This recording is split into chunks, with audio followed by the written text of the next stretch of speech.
Hello friends, हम आप लोगों के लिए लेके आए हैं मध्यकालीन भारत का इतिहास। और ये क्लास हमारी आज की पहली क्लास है और ये आपकी रैपिड फायर सॉल्यूशन होगा। इसके अंदर हम आपको बिना टाइम गवाए डायरेक्ट क्वेश्चन के बाद क्वेश्चन करेंगे और ये ऐसे क्वेश्चन होंगे जो आपके यूपीएससी के एग्जाम्स के अंदर, आईएएस के एग्जाम्स के अंदर, आरएएस के एग्जाम्स के अंदर, या फिर पीएससी या सीडीएस के एग्जाम्स के अंदर, या एसएससी के एग्जाम्स के अंदर, या रेलवे के एग्जाम्स के अंदर आए हुए क्वेश्चन हैं।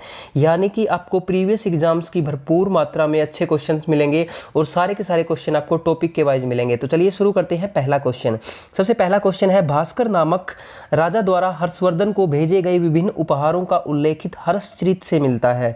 भास्कर किससे संबंधित था? तो भास्कर आपको जैसा दिखाई दे रहा है, आंसर बी रहेगा। असम का वर्मन राजवंश था भास्कर। ठीक है। और अगर आपसे पूछ लिया जाए हर्ष चरित जो लिखी थी, यानी कि हर्षवर्धन थे, ये कौन से वंश के शासक थे? हर्षवर्धन। तो हर्षवर्धन का आपको पता है वर्धन वंश के शासक थे। मध्य एशिया का विद्वान अलबरूनी किसके साथ भारत आया था? तो जो अलबरूनी था ये मध्य एशिया का, ये महमूद गजनवी के साथ भारत आया था। ठीक है। अलबरूनी किसका समकालीन था? तो महमूद गजनवी का ये आपका समकालीन था। अब यहाँ पे आप देख भी सकते हैं ये सारे के सारे क्वेश्चन जो हैं आपके रैपिड फायर चलेंगे, आपको बिना टाइम गवाएं। और सारे के सारे क्वेश्चन ये देखो आपके यूपीएससी के एग्जाम्स के अंदर, सीडीएस के एग्जाम्स के अंदर, आईएएस के एग्जाम्स के अंदर, आरएएस आरटीएस के एग्जाम्स के अंदर, यानी कि सारे के सारे बहुत हाई लेवल के एग्जाम्स के अंदर आए हुए क्वेश्चन हैं जो आपके हर एग्जाम्स के अंदर बेनिफिट रहेगा। चलिए आगे चलते हैं नेक्स्ट क्वेश्चन की तरफ। नेक्स्ट क्वेश्चन है, मोहम्मद बिन कासिम था। तो मोहम्मद बिन कासिम जो था एक अरब शासक था। ठीक है। भारत पर पहला मुस्लिम आक्रमण किस वर्ष में हुआ था? तो पहला मुस्लिम आक्रमण हुआ था भारत के अंदर 711 ईस्वी में। ठीक है, 711 ईस्वी में, वेरी इंपॉर्टेंट। भारत में प्रथम मुस्लिम आक्रमणकारी कौन था? तो जो प्रथम मुस्लिम आक्रमणकारी था भारत के अंदर वो था मोहम्मद बिन कासिम। याद रखिए, बड़ा इंपॉर्टेंट नाम है मोहम्मद बिन कासिम, जो प्रथम मुस्लिम आक्रमणकारी था जिसने भारत के ऊपर सर्वप्रथम आक्रमण किया था। ये क्वेश्चन बहुत बार एग्जाम्स के अंदर आया है। उसके बाद है, मोहम्मद बिन कासिम द्वारा सिंध की विजय कब हुई? अब सिंध की विजय कब हुई थी? इसके अलावा आपका ये क्वेश्चन बहुत बार एग्जाम के अंदर बना है, यूपी पीसीएस के अलावा अगर आपने देखा होगा एसएससी के अंदर भी बना है। तो ये आपका क्वेश्चन देखो, आंसर रहेगा 712 ईस्वी, क्योंकि 712 ईस्वी के अंदर उसने सिंध के ऊपर विजय अपना अभियान जो था प्रारंभ कर दिया था। तो 712 ईस्वी ही इसका आंसर रहेगा। उसके बाद है, महमूद गजनवी का दरबारी इतिहासकार कौन था? तो इसका दरबारी इतिहासकार था उत्बी। उत्बी वेरी इंपॉर्टेंट है, उत्बी। ठीक है। उसके बाद हम नेक्स्ट क्वेश्चन की तरफ चलते हैं। दिल्ली का प्रथम मुस्लिम शासक कौन था? तो दिल्ली का प्रथम मुस्लिम शासक कौन था? कुतुबुद्दीन ऐबक। अगर आपसे पेपर में पूछा जाए भाई दिल्ली जो सल्तनत है उसकी स्थापना किसने की? तो उसकी भी कुतुबुद्दीन ऐबक ने की। या फिर आपसे पूछा जाए गुलाम वंश का शासक कौन था? प्रथम शासक गुलाम वंश का, या गुलाम वंश की नींव किसने रखी? तो कुतुबुद्दीन ऐबक। यानी कि इस तरह से जितने भी क्वेश्चन बने वो सारे के सारे दिल्ली सल्तनत की कुतुबुद्दीन ऐबक, याद रह जाएगा।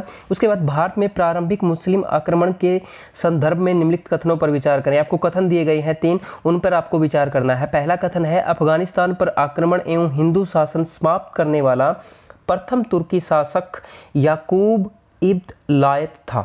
याकूब इब्न लायत था।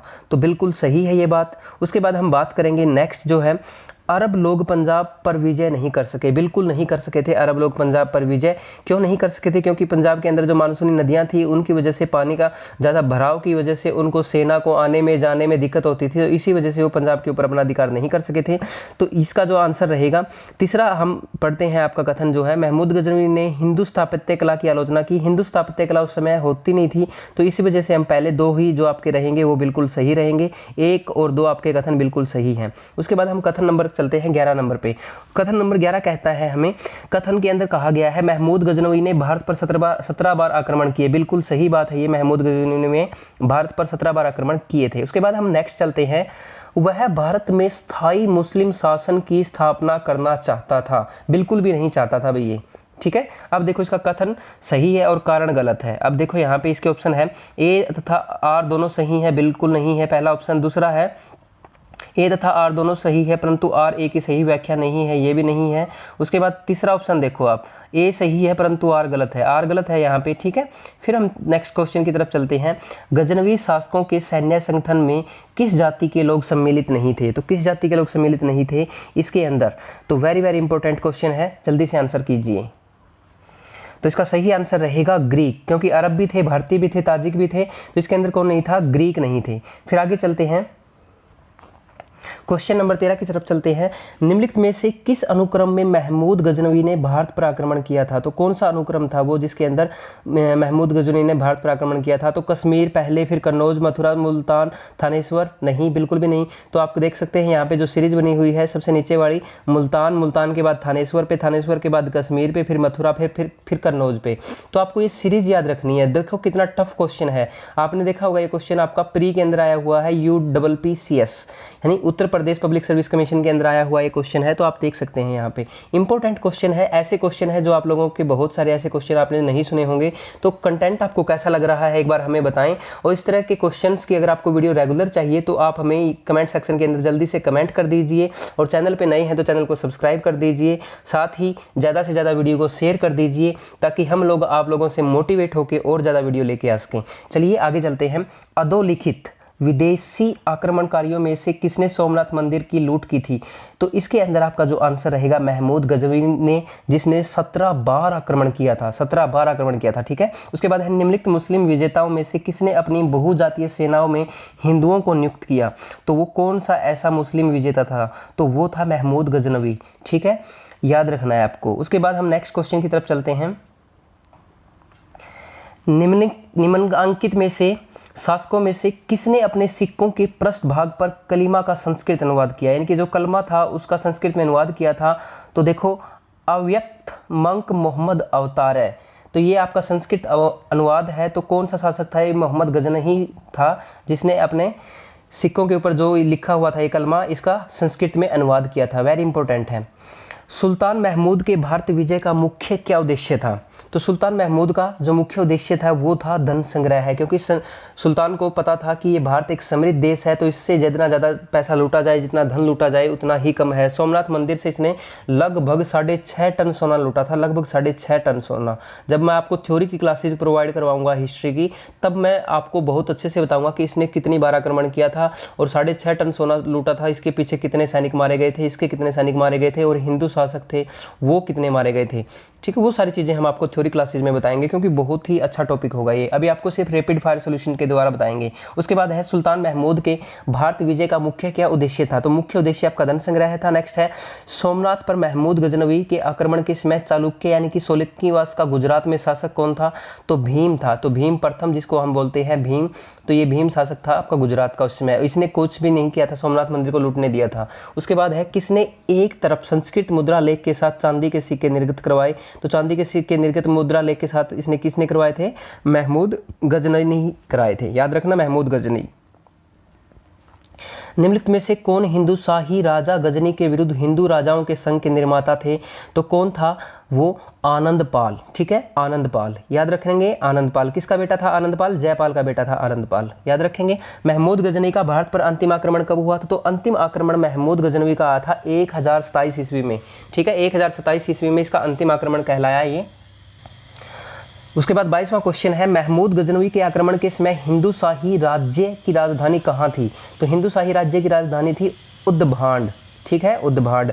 महमूद गजनवी के साथ युद्ध में अपमानजनक पराजय के पश्चात आत्महत्या करने वाला पंजाब का हिंदू राजा कौन था? तो पंजाब का हिंदू राजा जयपाल था, ठीक है। उसके बाद है निम्नलिखित में से वह कौन सी पुस्तक है जो मोहम्मद बिन कासिम द्वारा सिंध विजय के इतिहास का मूल अरब ग्रंथ का फारसी अनुवाद है? तो वो है चचनामा, चचनामा, ठीक है, वेरी वेरी इंपॉर्टेंट है ये।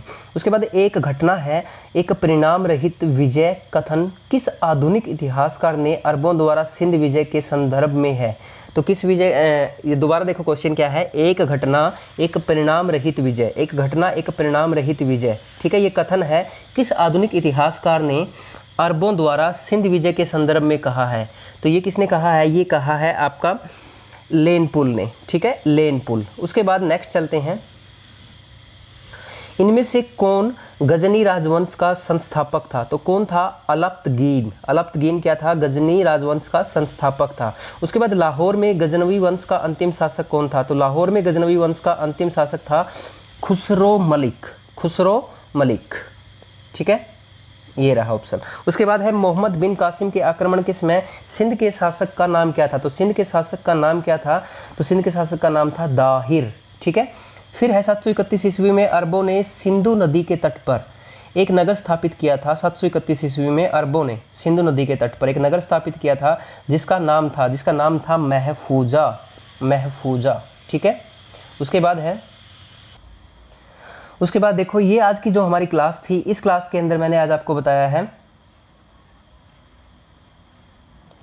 इस क्लास के अंदर UPSC, SSC, state, PCS, CDS और आरआरबी, इसके अलावा भी आपके बहुत सारे एग्जाम्स जो मैंने यहाँ पे लिख नहीं पाया क्योंकि थंबनेल के ऊपर मैं ज़्यादा नहीं लिख पाया, तो ये सारे एग्जाम्स के अंदर आपके क्वेश्चन आए हुए हैं और ये हमारी जो वीडियो चलेंगी लगभग आपकी 4000 प्लस ऑब्जेक्टिव क्वेश्चंस की चलेंगी। आज का जो हमारा पहला टॉपिक था इसके अंदर हम इतने ही क्वेश्चन डिस्कस करेंगे। उसके बाद नेक्स्ट वीडियो होगी, आपके धीरे धीरे क्वेश्चन का आपका लेवल बढ़ता जाएगा और आपके क्वेश्चन की नंबर ऑफ क्वान्टिटी है जो क्वेश्चन की वो भी बढ़ती जाएगी। आज का जो सेशन है अगर आपको अच्छा लगा है तो जल्दी से यूट्यूब ट्यूशन 2020 को सब्सक्राइब कर लें और साथ में बेल आइकन को प्रेस कर लें ताकि नेक्स्ट वीडियो के लिए आपको नोटिफिकेशन मिल जाए। और आपको डेली हमारी लाइव क्लासेज अगर आपने देखनी है तो 9 बजे पॉलिटिकल साइंस की डेली लाइव क्लासेज होती हैं 9 बजे। ठीक है, रात को 9 बजे डेली लाइव क्लासेज के अंदर आप जरूर आएँ। वहाँ पे आपको पॉलिटिकल के 1500 प्लस क्वेश्चन की सीरीज चल रही है जो एक्सप्लेन करवा के करवाते हैं, जो आपको डिटेल में एक्सप्लेन करवा के करवाए जाएंगे। थैंक यू दोस्तों, आपने वीडियो यहाँ तक देखी। उम्मीद करता हूँ मैं आपकी, मुझे बहुत ज़्यादा सपोर्ट की जरूरत है तो इसलिए ज़्यादा से ज़्यादा शेयरिंग करेंगे, वीडियो को लाइक करेंगे। Thank you, have a nice day.